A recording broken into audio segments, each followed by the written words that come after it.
hello' students আমাৰ পঢ়িলে আছে আমাৰ ফিজিক্স আৰু এইপিনে পলিটিকেল ছায়েন্স আৰু একাউণ্টেঞ্চি কমাৰ্চসকলৰ তো এই তিনিটা এক্সামৰ কাৰণে মাত্ৰ আছে এদিন আমাৰ হাতত এতিয়া সমস্যাটো হৈছে বহুতো ছাত্ৰ ছাত্ৰীৰ পঢ়ি হোৱা নাই আৰু তেওঁলোকে ভিডিঅ' খুজি আছিল যে এটা ভিডিঅ' দিয়ক এদিনত কিদৰে আমি পঢ়ি পেলাই পাছ কৰি যাব পাৰোঁ তো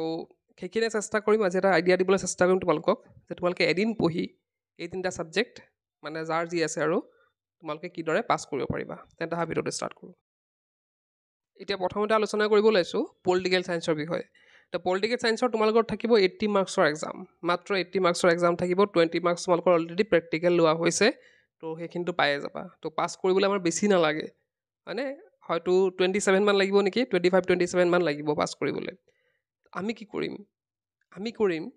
তো ইয়াতে চোৱা তোমালোকে চেপ্টাৰ ৱাইজ মাৰ্কছবিলাক দিয়া হৈ আছে মাৰ্কছ ডিষ্ট্ৰিবিউশ্যন দিয়া হৈ আছে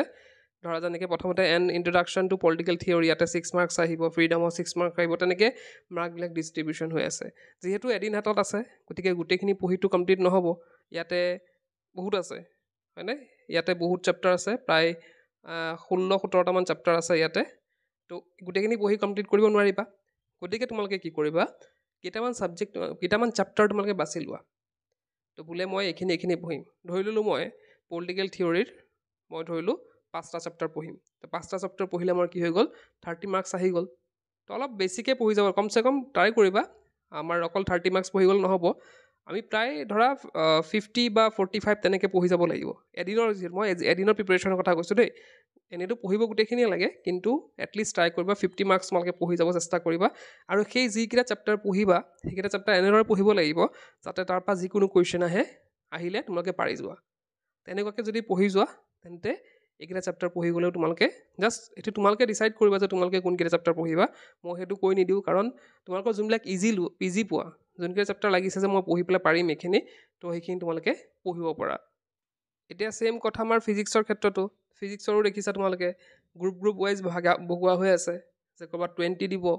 আকৌ কিছুমানত ধৰা 15 আছে কিছুমান 23 আছে কিছুমান 12 আছে তো তোমালোকে সেইটো ভগাই লোৱা তোমালোকে দুটামান গ্ৰুপ ইয়াৰ পৰা চুজ কৰি লোৱা চাবা তোমালোকৰ হৈ যাব 2-3টামান গ্ৰুপ চুজ কৰিবলৈ কোনকেইটা চুজ কৰিবা তোমালোকৰ ওপৰত কথা বা তোমালোকে চেপ্টাৰো চুজ কৰিব পাৰা চিলেবাছটো ভালদৰে ষ্টাডি কৰি তোমালোকে চেপ্টাৰো চুজ কৰিব পাৰা যে মই এইকেইটা চেপ্টাৰ পঢ়িম আৰু এইকেইটাৰ পৰা অহাখিনি মই গোটেইখিনি পাৰিম আৰু ফিজিক্সৰ মাত্ৰ আহিব কিমানৰ 70 মাৰ্কছৰ আহিব 30 মাৰ্কছ তোমালোকৰ হয়তো প্ৰেক্টিকেল লোৱা হৈছে এতিয়া যদি আমি একাউণ্টেঞ্চিৰ কথা কওঁ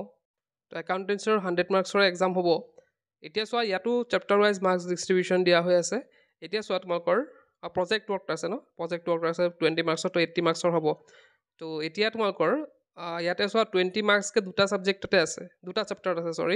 তো তোমালোকে তেনেকৈ ভগাই লোৱা 2-3টা চেপ্টাৰ যদি তোমালোকে লৈ লোৱা ইয়াৰ পৰা ভালদৰে যদি ভালকৈ এই এদিনত পঢ়ি দিয়া 2-3টা চেপ্টাৰ তথাপি কিন্তু তোমালোকৰ পাছিং মাৰ্কছটো আহি যাব আৰু তোমালোকে ভালদৰে পাছ কৰিব পাৰিবা এটলিষ্ট 40+ তোমালোকে পাবলৈ চেষ্টা কৰিব লাগিব সেইটো কাৰণে তো সেইকাৰণে কৈছোঁ টাৰ্গেট 50+ লোৱা যিমানখিনি পঢ়ি হয় যদি বেছি পঢ়িব পৰাটো ভাল কথা কিন্তু টাৰ্গেট এটা লোৱা যায় মই এদিনত বা ভিডিঅ'টো চোৱাৰ পিছত যদি আজিয়ে ষ্টাৰ্ট কৰাটো ভাল কথা তো যদি ভাবা যে মই এদিনত মানে যোনখিনি টাৰ্গেট লোৱা সেইখিনি কমপ্লিট কৰি যাবা তেন্তে এটলিষ্ট পাছ কৰি যাবা তোমালোকে আৰু ভাল নম্বৰ পাই পেলাই পাছ কৰিব পাৰিবা তেন্তে এইখিনি আছিল আজিৰ ভিডিঅ'টোত